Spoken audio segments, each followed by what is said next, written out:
Taslih TV.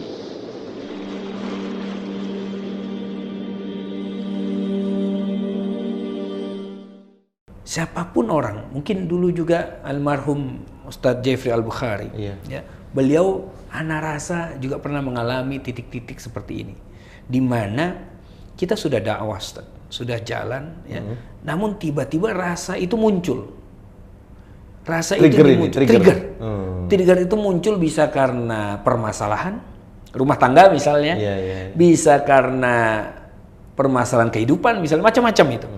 Yang mana dalil kita sudah akrab dengan dalil. Tapi ketika itu ada trigger ketika sedikit itu ada trigger sedikit, itu semua bisa berbalik, Ustaz. Sebahaya itu ya? Sebahaya itu, Ustaz. Wallahi, dan ini ana rasakan. Ya Allah. Dia masuk bisa lewat mimpi, masuknya bisa lewat penciuman, bau sesuatu yang men-trigger. Masuknya bisa lewat macam-macam, tapi ada triggernya dulu. Ada permasalahan dulu, ya, dengan ada permasalahan yang berat yang belum pernah kita alami dalam kehidupan kita, ya, itu setan tuh masuk lewat trigger-trigger ini. Bisa dari internal trigger, yaitu perasaan yang dirasakan, sedih, kecewa, ya, marah, kondisi hati. Dan kedua dihantam dari external trigger. Eksternal ini adalah ya mencium bau sesuatu, pengharum ruangan saja, Ustaz. Itu bisa ke-trigger. Ya? Karena yang kita cium bisa jadi adalah bau pengharum ruangan yang dulu tempat kita pakai narkoba itu di mana. Itu sebegitu kuat munculnya. Dan ini pasti akan diaminkan oleh seluruh mantan pecandu yang pernah kecanduan. Mereka pasti mengaminkan ini. Jangankan hal itu, kita lagi di jalan, lewat di jalanan biasa tempat bandar dulu nyerahin barang sama kita, atau bandar kita tinggal di sana. Masih ada tuh ya memorinya. Itu getaran sampai di hati, Ustaz. Oh gitu. Gitu. Tangan bisa keringetan. Padahal kondisi antum sebenarnya sudah jauh. Dari... Padahal sudah jauh. Tapi ini tangan keringetan, dingin, kaki juga begitu. Itu bentuk ujian kali dari Allah, Ustaz. Itu dia, Ustaz. Dan terkadang ada yang sukses melewati, tapi ada yang kemudian terpleset juga. Ya Allah. Bisa jadi, Ustaz. Maka nggak heran pada saat ada berita, pernah ada seorang ustadz gitu ya, dia mau tablik akbar, ditangkap BNN di kamar mandi. Ini mau tablik akbar, tapi BNN tangkap dia di kamar mandi. Kenapa? Lagi pakai, Ustadz. Untuk supaya apa? Menghilangkan demam panggung katanya. Untuk kemudian karena dia punya masalah dengan pasangannya, atas laporan istrinya sendiri. Inilah fitnah yang dahsyat, yang luar biasa ujian ini. Dan Anda pun mengalami hal-hal seperti itu. Masya Allah. Artinya tidak mulus-mulus saja lah, Ustaz ya. Tidak mulus. Bahkan ketika Antum memutuskan untuk belajar ilmu agama, kemudian berusaha mendakwahkannya, ternyata memori-memori lama itu sebagai bentuk ujian dari Allah itu terus kayak ada gitu. Betul. Ya. Dan syaitan menghembuskan terus itu. Iya, dan itu juga ya. Dihembuskan terus. Yang jadi masalah, kita pernah tahu nikmatnya. Dan ini buat anak sedih, Ustaz. Anak sedih, terpuruk waktu itu. Ya, dalam keadaan yang, ya Allah, dosa apa ini anak ini? Apakah anak zalim sama orang lain? Apa jangan-jangan sama pasangan? Apa ini? Sampai kemudian sebegitu beratnya ini langkah ini. Betul. Anak ambil begitu. Sedih sampai akhirnya Anda sempat dengar potongan kajian dari Ustadz Khalid Wasalama yang sebelumnya Anda nggak pernah dengar. Akhirnya Anda dengar. Tiba-tiba qadarullah lewat itu, ya, dan disampaikan oleh istri Anda kepada Anda waktu itu. Ini kamu lihat, karena Anda dalam keadaan down, Ustadz. Ketika itu. Padahal antum sudah menjauh dari dunia. Sudah menjauh, itu. Ya. Tapi kemudian tiba-tiba sedown-downnya saat itu.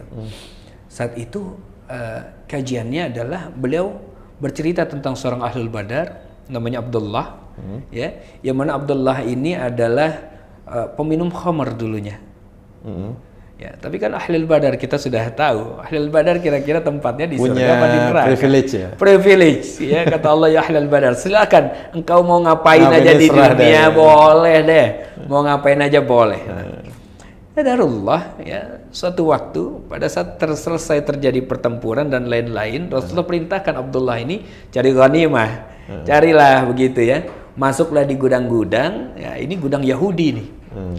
Dan ternyata dari cerita itu pun Ana tahu bahwa yang paling jago bikin khamr dari dulu tuh Yahudi memang.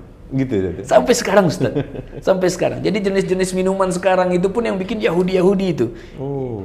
Dan yang paling ajib, yang paling dahsyat itu adalah khamar yang dimasukkan di guci, ditutup dan dipendam di dalam tanah Ustaz. Oh gitu ya. Ya. Kalau antum bukan peminum khamar yang handal, antum nggak bakal ke-trigger dengan bau apapun, apalagi dipendam itu di dalam tanah. Iya. Abdullah beda ceritanya, Ustaz. Ahlul Badar ini. Bukan cuma Abu Fida. Ya, Abu Fida nggak ada apa-apanya lah. Pendosa luar biasa. Abdullah, Ahlul Badar. Masuk di gudang itu tiba-tiba nyium. Wah, khamr ini. Kualitas Dan itu paling top. Dan di bawah, dipendam. Digali benar.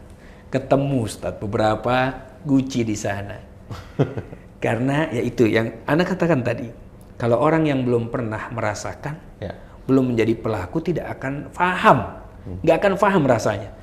Dan Ana paham apa yang dirasakan oleh Abdullah saat itu. Gitu ya? Ya. Dan Abdullah minum, Ustaz. Minimal ada kesamaan sama sahabat Nabi. Ini bukan mau cari dalil, bukan mau cari pembenaran, bukan. Ini jadi semangat buat Ana sendiri. Ada juga modelnya dulu ya. Ahlul Badar. Ya kan? Orang yang dekat sama Allah, jauh dari sifat munafik kan mereka ini. Saya. Badar dengan semua privilege. Dengan semua privilege. Yang mereka punya ya. Mereka minum, Ustaz. Nyender mabuk di sana. Iya. Akhirnya Rasulullah cari dapat lagi mabuk. Ya, ada di sini. Rasulullah ambil sendalnya dipukul. Iya betul. Iya kan? Begitu. Karena dipukul, sahabat yang lain ikut-ikutan mukul semua pakai sendal. Namun ada satu orang sahabat mengatakan, ya laknatullah. Wahai orang yang dilaknat Allah. Saat itulah Rasulullah katakan, berhenti. Hasbuk. Cukup, sudah. Cukup, kata Rasulullah. Kenapa? Dia adalah orang yang mencintai Allah dan Rasulnya. Selesai. Disitulah semangat Ana bangkit lagi, Ustaz. Ya Allah, satu kisah aja, satu penggalan kisah, ternyata bisa membuat harapan hidup kita bangkit lagi. Dengan segala ujian, fitnah yang masuk, cibiran dan lain-lain, subhanallah. Udah kita tidak dengarkan lah, kita jalan saja sudah. Aslih TV